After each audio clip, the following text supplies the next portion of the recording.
Hello again, I am Blunty. Well, it's day 2 of the Best Secret of Ryzen, hashtag Best Secret of Ryzen, hashtag Dragon Squad adventures here in Austin, Texas. Off to the AMD campuses this morning for lots of stuff. It's going to be a busy day, and check it out. I got an official Dragon Squad uniform and everything. Let's go.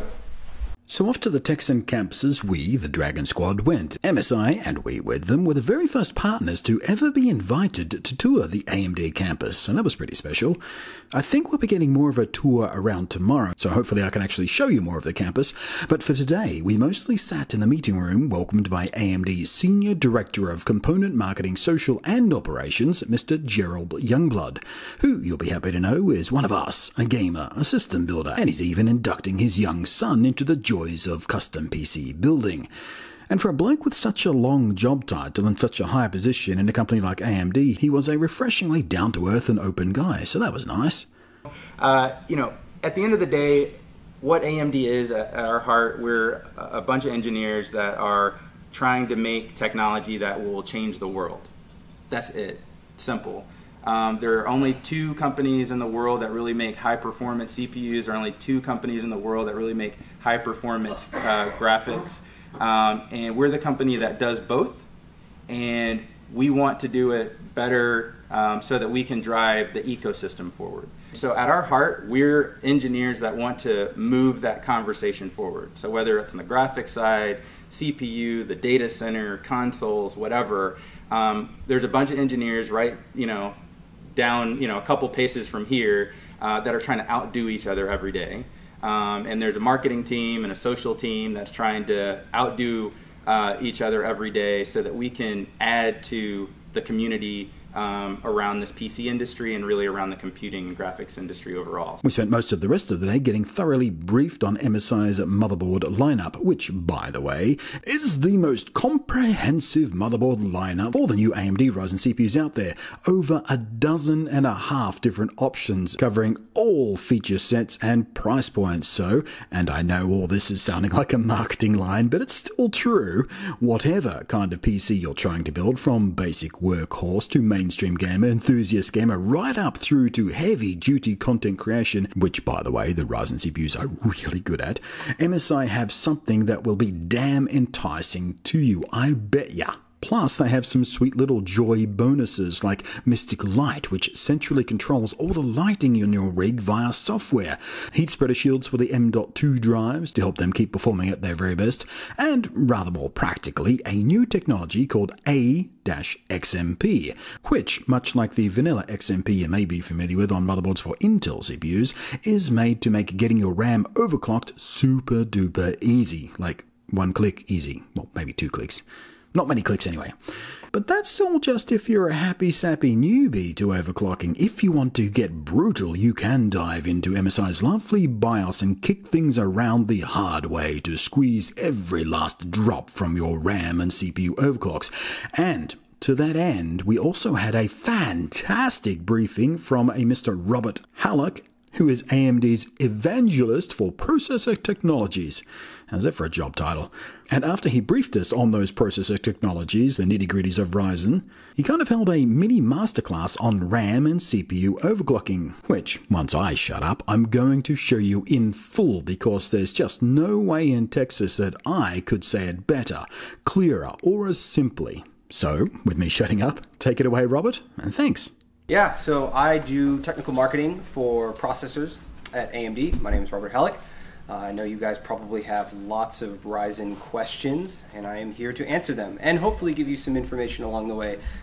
I do have a demo system set up behind me. Is there any interest in walking through specific timings and voltages that can help overclock a Ryzen CPU? There's a lot of absurdly named BIOS options that aren't user intelligible, so maybe we can clear some of that up for you guys. Yeah, good. That'd be really great. So I have a beautiful MSI X370 Pro Carbon motherboard in this system. Setting high-speed memory on this motherboard was really simple. These DIMMs have XMP profile built in to run at DDR4 3200. So on this motherboard, all I had to do was go to the AXMP setting and activate Profile 2. Profile 2 sets all the appropriate knobs and levers for getting high-speed RAM working, and it just works. Profile 1 was DDR4 2933. Now, if you didn't have a module that offered XMP, or for whatever reason that did not work, you would select your memory speed manually on the motherboard by setting first to auto, by disabling XMP first, and then setting your DRAM frequency, so we'll try 3200. And then you would go to the advanced DRAM configuration and you can plug in. If you pick up a stick of RAM, it has numbers on it like 16, 16, 16, 36, or whatever. All that's telling you is 16, 16, 16, 16, 36. You just go down the list. So from left to right on the memory module, top to bottom on the BIOS, you just plug those numbers in. That's it. That's how you do it. That's how you overclock RAM. It's really simple. And you may also want to change your DRAM voltage. Most high-speed DIMMs run at 3.5 volts today, but going all the way up to 1.5 volts is not going to be a big issue. You can get a lot of extra clock speed and stability, especially if you encounter some memory modules that just, for whatever reason, don't work quite right on Ryzen. We know there are a few of those, and we're working with those memory vendors.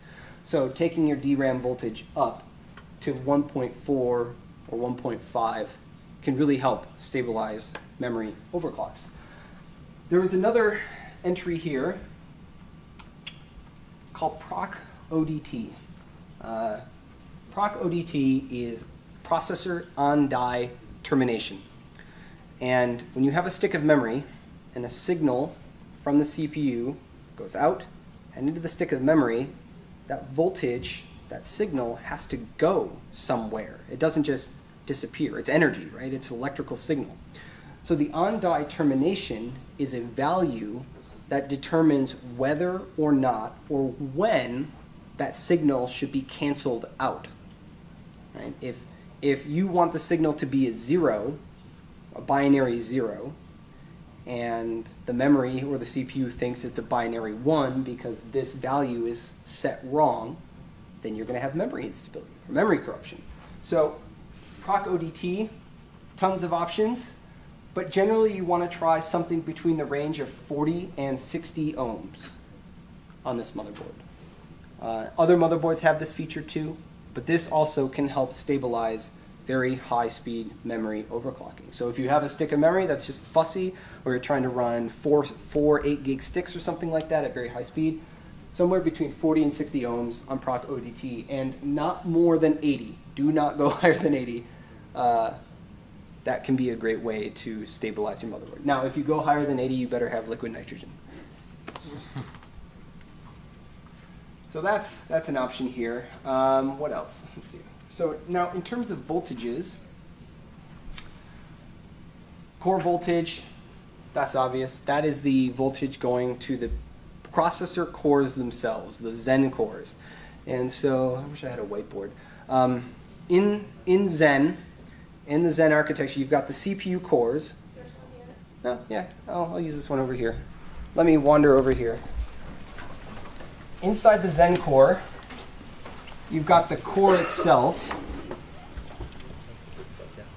You've got the CPU core itself, but then there's all this stuff around the CPU core.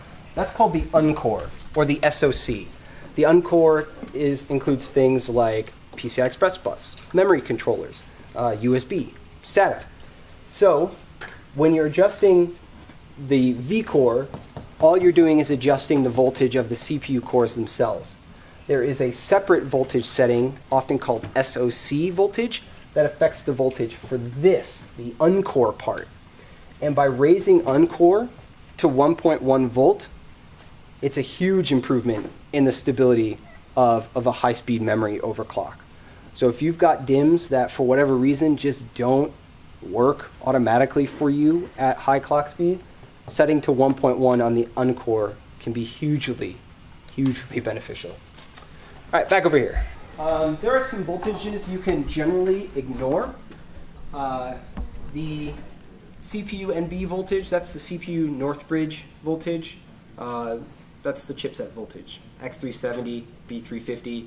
There's almost no overclocking you would do that would ever require you to change the voltage on the Northbridge.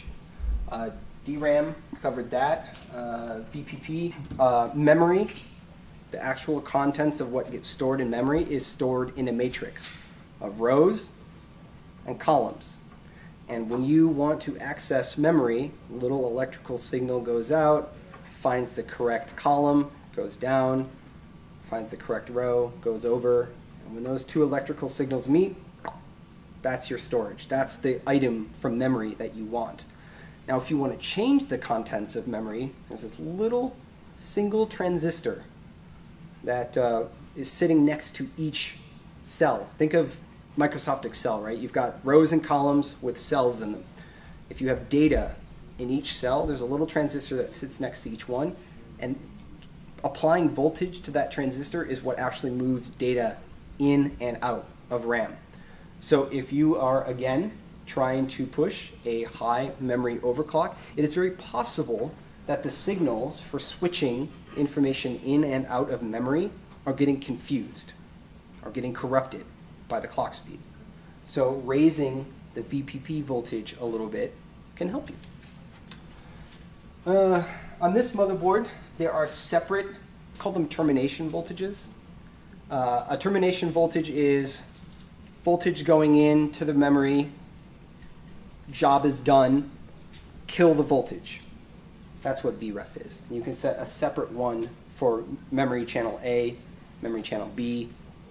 Typically, this is 1/2 of your DRAM voltage, but you can raise it a little to get more stability. 0.9 volts is typically about the most you'd want to do. What else do we have here? There are some other voltages that you might find. VDDP on some motherboards. VDDP is also related to memory stability, also related to moving data in and out of memory. That can help, but some basic guidance is as follows. 1, take your SoC voltage to 1.1 volts. That's the first thing you should do for stability reasons. Secondly, if you're going to overclock your CPU, try not to go higher than 1.425 volts. You are risking the long-term lifetime of your processor by going higher than that. When you overclock Ryzen, you are overclocking all the CPU cores unless you turn some of them off, which you can do on some motherboards. So average clock speeds are going to be in the range of 3.8 to 4.1 gigahertz. And that can be a significant performance boost. For example, the 1800X is 3.6 to 4.0. The 4.0 is typically only on 2 cores. So if you're using all the CPU cores simultaneously, it boosts up to 3.7. So if you got the chip to 4.1, now every core is running 400 megahertz faster than it would ordinarily run. That can be, again, a big performance boost for you. Right now, DDR4 3200 is more or less the limit unless you have a motherboard that can adjust what we call the ref clock. All AMD Ryzen motherboards have this master clock speed called the ref clock. It's 100 megahertz. And every clock speed in the system is based off that 100. So if I want to set 4 gigahertz, it's 100 times 40. That's the CPU speed. If I want DDR4 3200, it's 32 times 100, 3200. So the ref clock on some motherboards can be adjusted, and that can help you hit a higher DRAM speed, 3600, 3800 might be possible, depends on your DIMMs. So if you see a phrase called ref clock or REF CLK, that's that master clock speed you can adjust on Ryzen. What else? There are also some really, really nice features in this motherboard, particularly. MSI has done a really nice job with this BIOS. The memory retry count is an interesting option on this board.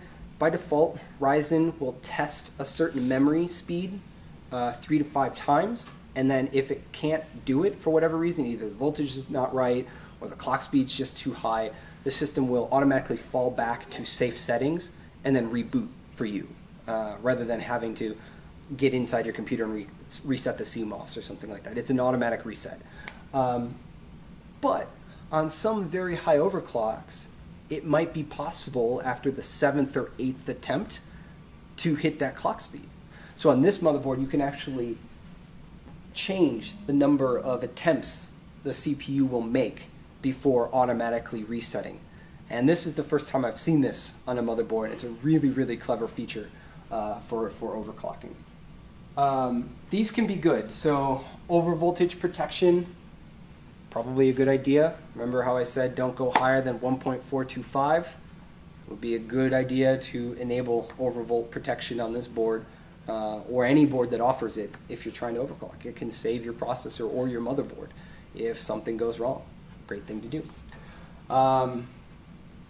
There's also this interesting feature called load line calibration. Let's say I set a CPU core voltage of 1.4 volts. Well, electrical systems aren't perfect, and sometimes the voltage that I ask for can dip slightly. Maybe you get 1.39, 1.38. That might be just enough drop to make things unstable. We call that V-droop, or voltage drooping. And by setting the load line calibration to a higher value, you can actually force the voltage controllers to pull the voltage back up to the correct value and maybe stabilize an overclock. So some motherboards will also label this as LLC, load line calibration. Overcurrent protection is another valuable one. All AMD Ryzen motherboards deliver up to 128.8 watts of power, electrical power, from the CPU socket. Exceeding that value, if the board is not designed for it, can be dangerous for your motherboard's life. So setting OCP, overcurrent protection, to enabled will enforce that that value is never exceeded. And that can be great to protect the life of your motherboard when you are undertaking aggressive overclocking.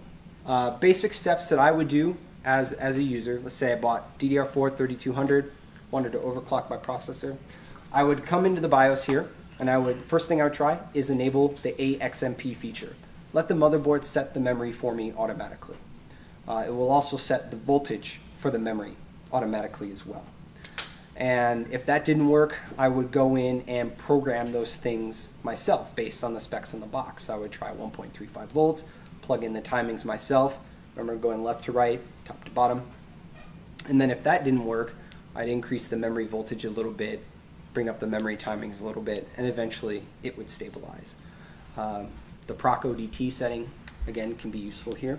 And then I would move to the CPU side. Automatically, first thing I would do, set the SOC voltage to 1.1 volts, bring that V-core up to 1.4 volts, and then try for 4 gigahertz, so 40x multiplier. And then I would try to stabilize somewhere around 1.35 to 1.4 volts at 4 gigahertz or 3.9 gigahertz. And you'll just want to play with the combinations in that range to see what stabilizes for you. The CPU at my desk over in the next building does 4 gigahertz at 1.325. It's an excellent chip. The one I have at home requires 1.4. That's just the way it goes. But it was, after a little bit of fiddling, it was fairly easy to get both my CPUs to 4 gig all the time on all cores, which is 10 to 15% overclock on those CPUs based on their default conditions. If you had a Ryzen 5 or something like that, that could be a 20-25% overclock. It would be a massive performance boost for you. And throwing in the DDR4 3200 on top of that would be another massive performance boost. And again, we make all of that available on virtually any AMD motherboard you could possibly buy. So that's it. Overclocking Ryzen is fairly straightforward. It's most of the benefit comes from getting faster memory in there. We're working really hard on that. We want it to be as automatic as possible. We've got that next major BIOS update coming that'll get more sticks working at high speed, especially memory modules with Hynix chips, which appear to need a little help. If you're buying RAM, if you can find a stick with a type of chip called Samsung Bead, beautiful. It works awesome on Ryzen. Those chips are fantastically good. G-Skill sells them, Guile sells them. Crucial has started to sell them, so those are really, really nice 6 to buy. Samsung Bead is the way to go for Ryzen for now. And then I think in May we'll probably have a lot of Hynix chips looking better as well. Another interesting option, you can also change the number of CPU cores that are active. If you really want to push an aggressive overclock for world records sort of reasons, you can turn off cores if you need to. We broke an 8-core world record with all 8 cores enabled, and some people have done the 6-core with 3+3, and there's another that broke a record with a 2-core having 1+1 mode. Okay, so what I've done is I've enabled Profile 2 automatically, so we're at DDR4 3200. I've also plugged in a 4 gigahertz clock speed, and I've also set the CPU core voltage to 1.4 volts, and this is hopefully overshooting what I'll need. I hope I can bring it back a little bit, and we'll see what happens. So you press F10 to save and reboot. Make sure that the options you set are as required, and hit enter. And now we see what happens.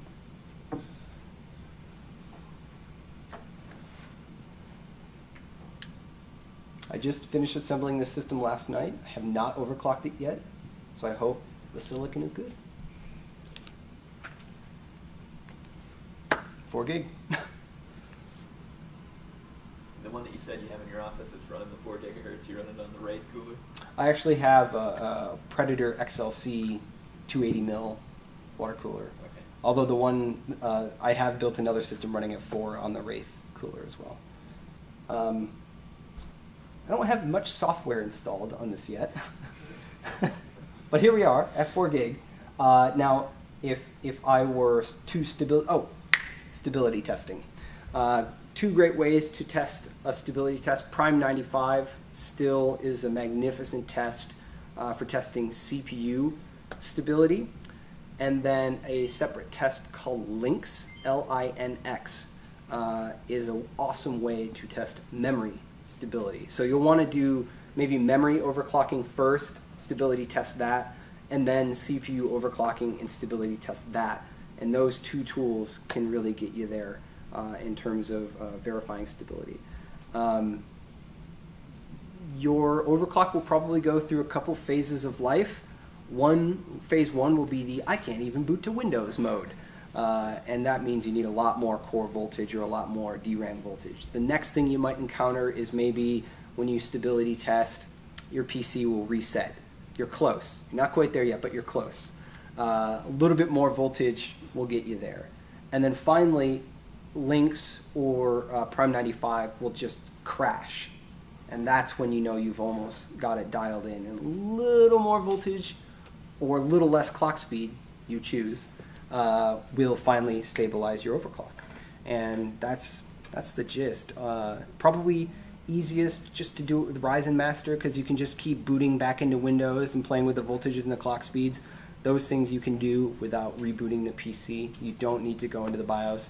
You can also set the memory through Ryzen Master. All of the things that I just did in the BIOS, I could do with that software tool.